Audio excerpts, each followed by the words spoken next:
Good morning, everybody.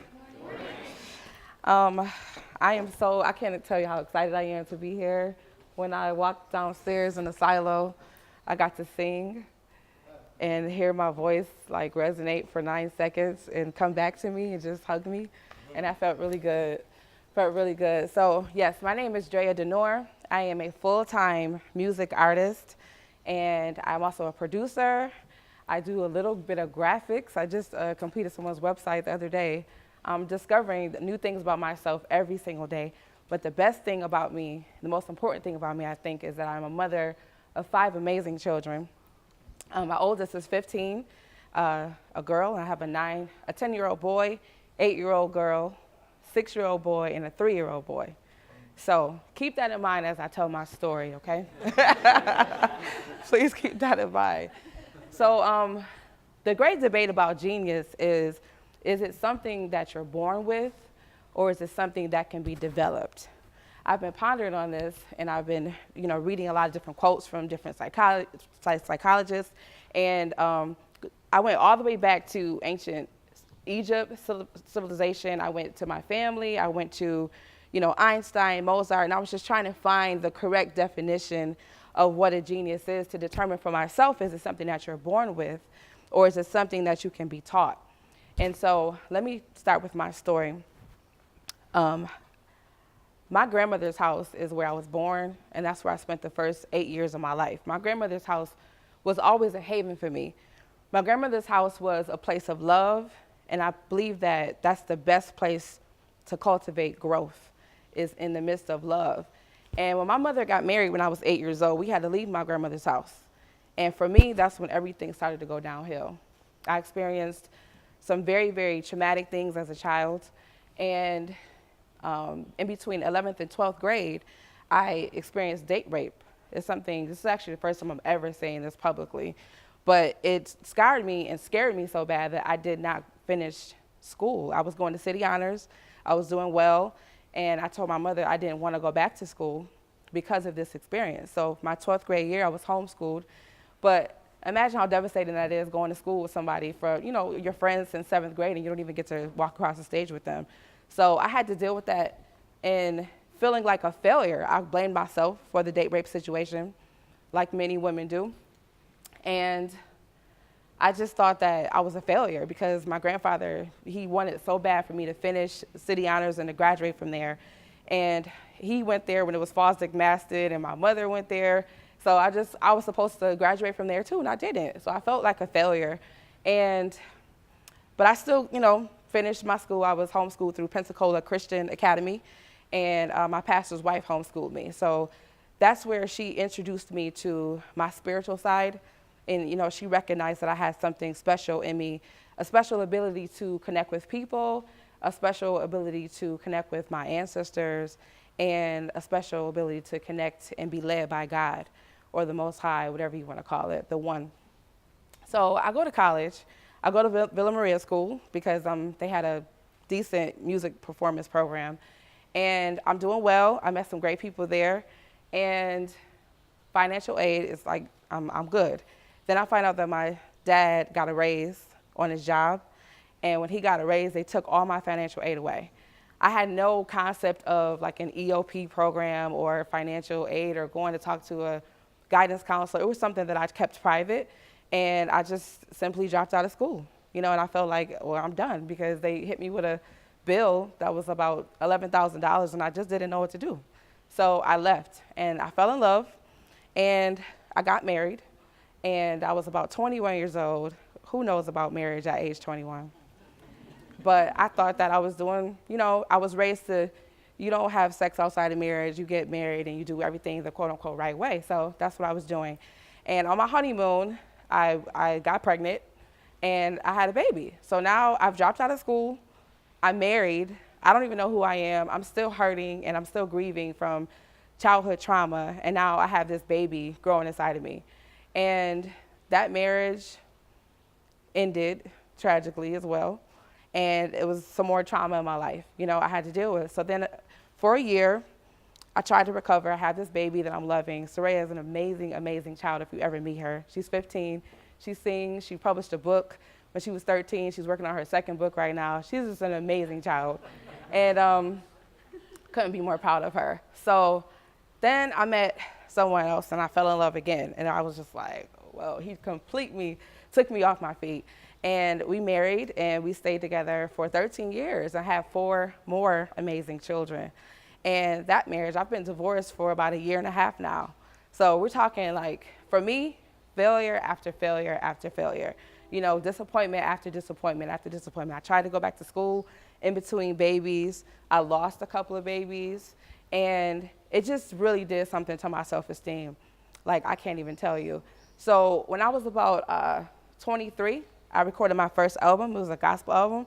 And I recorded that in Detroit. I used to take my baby with me to Detroit. And it was cool, but it wasn't quite me, you know. And throughout my life, what has always been a haven for me is my music. When I was a child, I wrote my first song when I was 11. And I still remember every word. I still remember the melody. Part of my gift, God just literally gives me the song. Like, I'll be dreaming and I'll hear a melody, like you can recall a song you heard on the radio.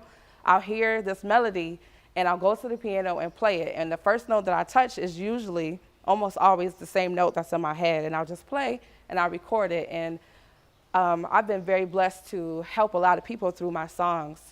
In September 2012, I got so low from just everything that I was telling you about that I went through that I was definitely planning on checking out of life. And for 3 days, I was stuck in my room. I did not come out of my room. I don't even know. I can't tell you what my children ate for those 3 days. I don't know what was going on, but I was definitely going to take my life. And what saved me, a friend of mine called me, and she called me from a women's shelter. She told me that her husband had beat her up, and she was staying in the shelter with her baby. And she said, I'm fine, Drea, but these women that I'm surrounded by, they have absolutely no hope. And I need you to write a song for them because I know that your song has saved my life before, and I believe it could do the same for them. And I'm like, why are you calling me right now? Like, I'm in a bed, like, planning on my funeral is going to be like this. You know, I'm with this picture. My children are going to stay with my mom. I'm good. Like, I'm planning everything out for 3 days. And she said, God told me to call you. Now I'm mad at God. Like, there's just no way. Like, you interrupted my plans, okay? So she tells me, she's we're texting. She's like, Drea, where's your computer? I know you record on your computer. I have an Apple, I use a GarageBand. So she's like, why don't you go get your computer? And I'm like, no, I'm in the bed. I'm not getting out the bed. And she said, I'll wait. So what happened, I had to go to the bathroom. And when I went to the bathroom, and on the way back, I hear this song in my head. Don't give up, don't give in, it's not over. Don't give up, hold fast to faith, it's not over.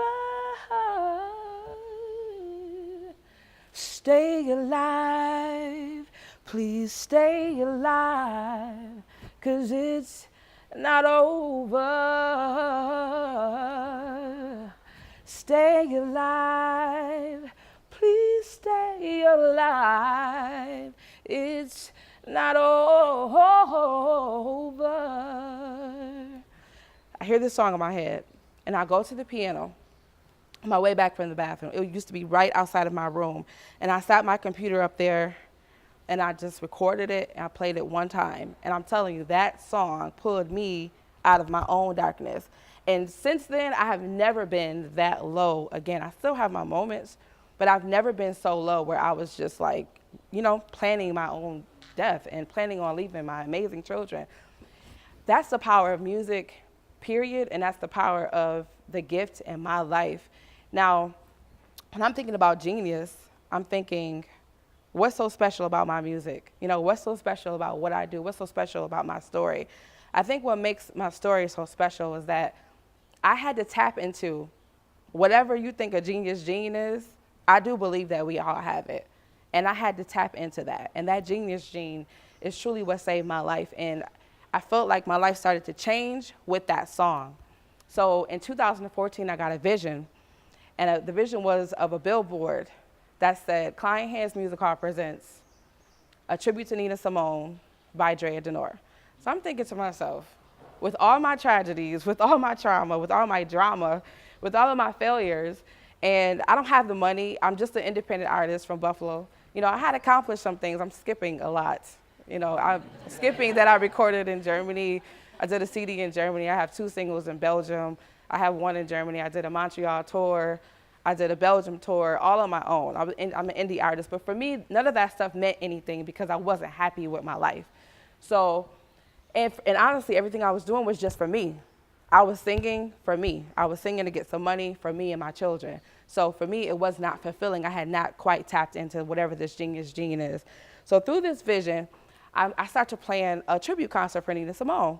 But there's no way I'm going to be at Klein Hands Music Hall because I don't have the money, I don't have the resources, and I definitely don't have the connections there, so I think. Then I find out that one of my dancers, Robin Hibbert, she's actually the head of choreography for everything that I do. And Robin says, hey, I sit on a board of directors with the director of Klein Hands Music Hall. Would you like for me to set up a meeting? I'm like, okay. So she calls and she tells him all about my vision. And he's like, well, it sounds cute.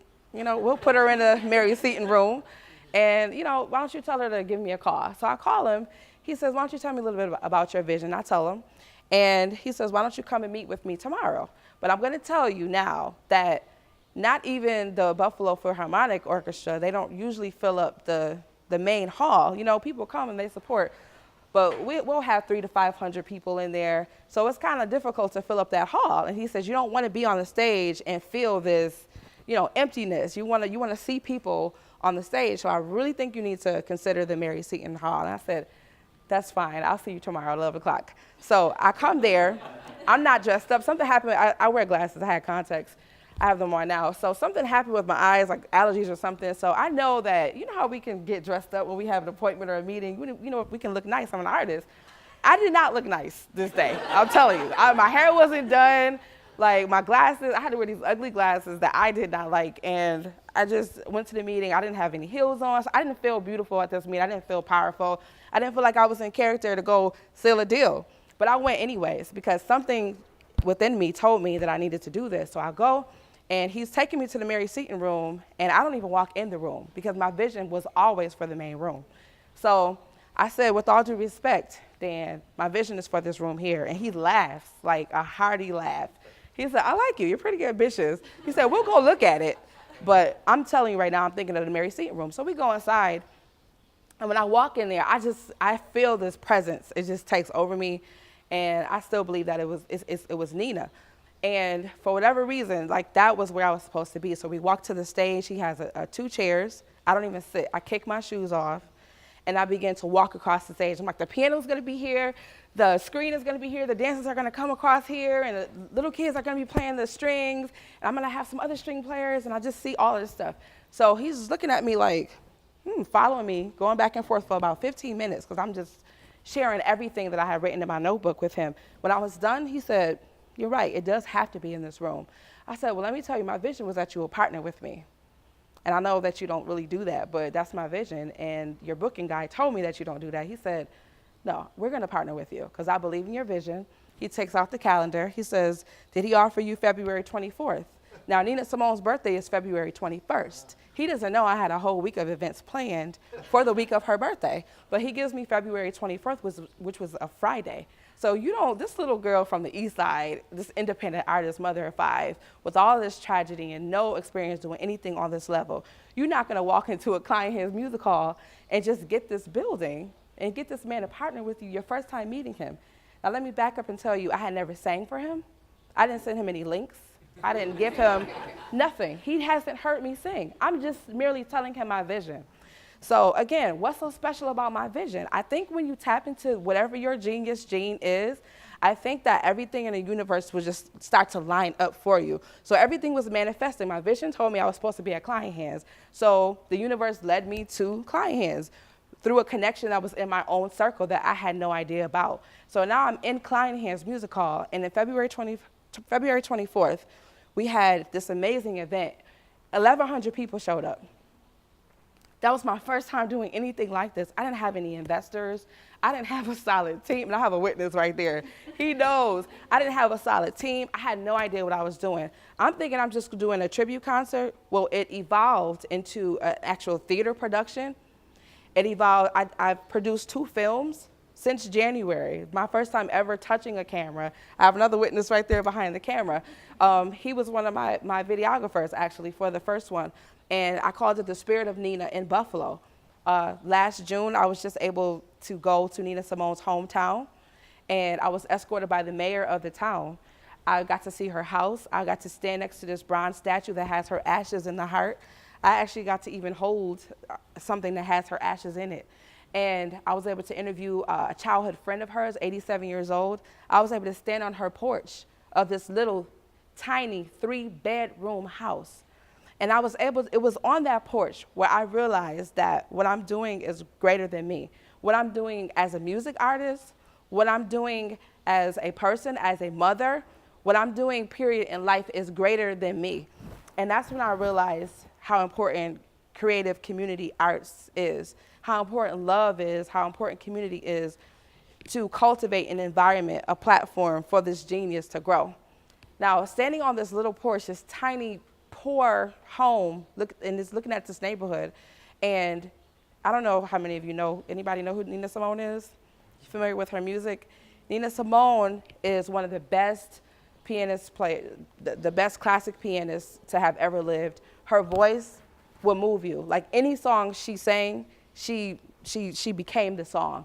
Any song. She's done Here Comes the Sun, I Put a Spell on You, whatever song she's done, she made it her own. And I promise you, if you hear her one time, she will change your life. You'll never forget her voice. And Nina Simone, she was brilliant. She started playing when she was 3 years old. She was a child prodigy. Now, perhaps, what if her community didn't come together to lift her up? You know what I'm saying? A little Tryon, North Carolina is where she's from. It's a very, very small town. And at the time, we're talking she was born in 1933. So we're talking in the 1930s, 1940s. It was very segregated down there, very segregated. But they learned about this little girl who had this amazing talent. She was a child prodigy. So this lady named Miss Mazinovich, she organized the whole community to come together to pay for her to have exceptional, intimate, private lessons. And she had lessons for years. Nina talks about practicing from anywhere from 3 to 8 hours every single day of her life. Her mother was a Methodist preacher, so she not only played at home for her classical music, but she played in the churches and she touched people for a living, you know, and she cultivated her gift over the years. Her community sent her to Juilliard School of Music, and then she applied to the Curtis Institute where she was denied. And she found her genius because she had to survive. She was in Pennsylvania, they denied her, she didn't know what to do. Her whole life she was, you know, being prepared to be this amazing classical pianist. And then she went to Atlantic City and found this little club, and that's where she cultivated her gift. And her style of playing incorporated classical, gospel, folk, and jazz. And from there, her story goes on. But I just want to leave you with this. What if her community did not come together to lift her up? What if her mother didn't allow her to play? What if her father didn't support her gift? What if Miss Mazzy didn't support her gift? Would we know Nina to be what she is today? You know? And we have to think, when I think about genius, I think about the children. I think about our future, because we're going to get older and we're going to pass on. And who is going to carry out this mission in life, which is, for me, to know the love of the Most High so that you can love yourself, so that you can love others. And to me, that's community. And when I love myself, then I love you too. And I want to help you to find your purpose so that you can live your purpose. And then you want to help me too. And then when you discover your genius gene and I tap into mine, then we have community. Then we have the universe, you know, going round, and everybody feels this love and we have this peace. And the universe is really what it is supposed to be. So I just want to encourage you all to tap into that thing inside of you that you cannot rest at night. You think about it, you may go to work every day. I don't know if you're supposed to write a book, if you're supposed to be painting, if you're supposed to be creating community platforms like this to touch people, and platforms where you can grow and inspire people to find their own thing and use that and let it be fueled with love, so that it can inspire somebody else to find their thing. I want to encourage you to spend some time tapping into that, find out what it is that you're here to do, and you'll know what it is because it's going to be directly connected to service. That's all I have.